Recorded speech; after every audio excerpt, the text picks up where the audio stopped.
Hello there, I am Dr. Srishti Banerjee, MPT in Neurology, working as an assistant professor for LG Institute of Physiotherapy. Our topic for today is long wave diathermy and microwave diathermy. Long wave diathermy and microwave diathermy have added advantages to shortwave diathermy because first we'll be discussing the long wave diathermy. The long wave diathermy uses a high frequency electromagnetic waves with a frequency of 1 megahertz and wavelength of 300 meter. This frequency of 1 megahertz is quite less than that of frequency of shortwave diathermy, which is 27.12 megahertz. So there is a minimal energy loss. As there is a minimal energy loss, the long wave diathermy requires only a power output of 25 to 75 watts, whereas the shortwave diathermy requires a greater power output of 250 to 1000 watts.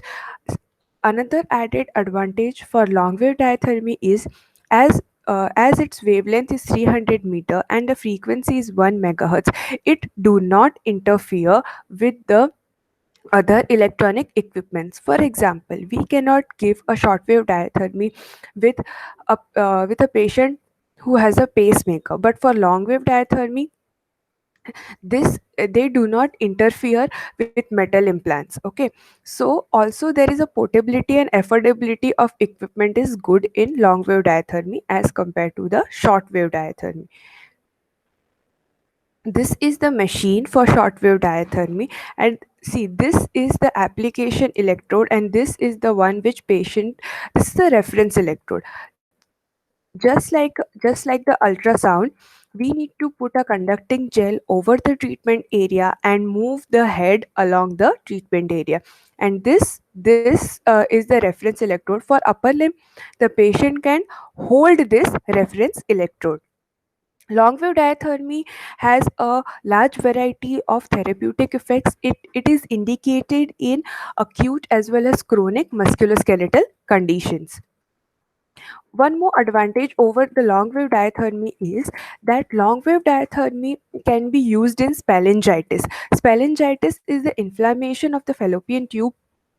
uh, Short-wave diathermy cannot be given over the reproductive glands, whereas long-wave diathermy can be given. Microwave diathermy. As the name suggests, microwave diathermy can be defined as the use of microwaves for various therapeutic purpose. The frequency is of a wide range. It ranges from 300 megahertz to 300 gigahertz and a wavelength of 1 centimeter to 1 meter. The commonly used frequency are 2 2456, 915, 433.92 megahertz, and wavelength which are commonly used is 12.24, 32.79, and 69 centimeter respectively. So as you can see, there is a wide range of frequency which ranges from infrared to shortwave diathermy. Microwave diathermy can directly penetrate into the tissues to some extent, and the major absorption for microwave diathermy is it gets absorbed in the highly vascular tissues, the tissues which have a greater blood supply, because this highly vascular tissues even has a greater water content. Okay, so microwave diathermy can be absorbed in the tissues which has a more of water content. This is the diagram, this is the machine, this is the reflector. We'll be seeing the circuit in detail. Okay, the production of microwave diathermy is produced by a special thermoionic valve which is known as magnetron. Okay, I'll show you in the circuit. See, this is the power supply, this is the power supply. Then there is a transformer, then there is a magnetron. As you can see, this is the magnetron valve. I'll show you here. This is the magnetron valve. It is perforated, it has holes, it is a perforated valve. From the magnetron valve, it is then connected to a coaxial cable which is then connected to a flexible reflector.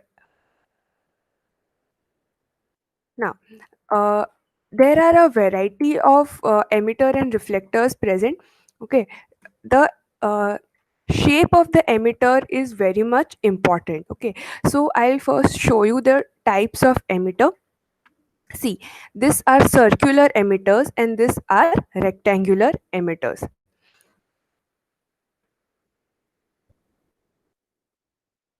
Now, the whenever we are using a circular emitters, the circular emitter produces microwave which have a denser form of microwaves in the periphery than that in the center. So whenever we are using a circular emitter, the microwaves will be denser in the periphery than they are in the center. Whereas when we are using a rectangular emitter, okay, see, one thing important to be noted here is when we are using the rectangular emitter, when we take a cross section, whenever we take the cross section of the rectangular emitter, it is oval. So what happens here is the microwaves are emitted in an oval form because of the cross section of the rectangular emitter. So whenever these waves are emitted through a rectangular emitter, they are denser at the center, and they are denser at the center than they are at the periphery, as you can see here in this diagram. As I already said, that magnetron is a specific type of thermoionic valve. Okay, it has a centrally placed cathode and a circular metal anode, which is then connected to the coaxial cable, then to the emitter, and then to the reflector. Reflector is a metal plate, okay, which directs the microwave only in one direction. Okay. Reflectors so whenever through the emitter the waves reach the tissues, they are then again reflected back. Uh, they are then again reflected back to the tissues by the reflector. The reflector produces a one-way direction for the emitted waves. Now, the distance between the emitter and the skin should be at least 10 to 20 centimeter. And see, this again varies according to the treatment condition and the type of emitter we use. If a smaller area is to be treated, the emitter are placed close to the skin, around 2 to 5 centimeter. If a larger area is treated, then the distance is around 10 to 15 centimeters. The physiological and therapeutic effects. See, microwave diathermy also produces a heating effect. Okay, now the amount of heat production is more as compared to that of shortwave diathermy, but the penetration depth is quite less than shortwave diathermy because of the frequency as well as the wavelength. Okay, it ranges from 3 mm through to 3 centimeter, while shortwave can penetrate up to 6 centimeter. The therapeutic effects are same as shortwave diathermy. It can be used in traumatic, inflammatory, degenerative arthropathies and arthritis of joints. See, one major advantage here is it is useful in treatment of more of superficial joints and soft tissues. Okay, because microwave diathermy can only irradiate only one aspect of the body at a time. Again, microwave diathermy is useful in the treatment of superficial tissues with high fluid content. For dosage, in acute condition, 5 to 10 minutes. For chronic condition, 15 to 30 minutes. The power output, as we have discussed, is around 200 watts. So it raises the temperature within the therapeutic range, which ranges from 40 to 45 degrees. The frequency of treatment is either we can give it daily or on alternate days. The dangers, again, it is a heating modality, so burns metal in the tissues.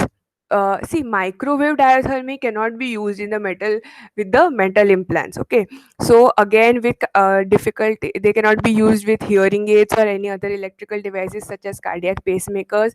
Eyes, because it can increase the intraocular pressure. Circulatory defects, menstruation, pregnancy, tumors, deep X-ray therapy, and the patient who cannot report any abnormality, who are mentally not stable. Thank you.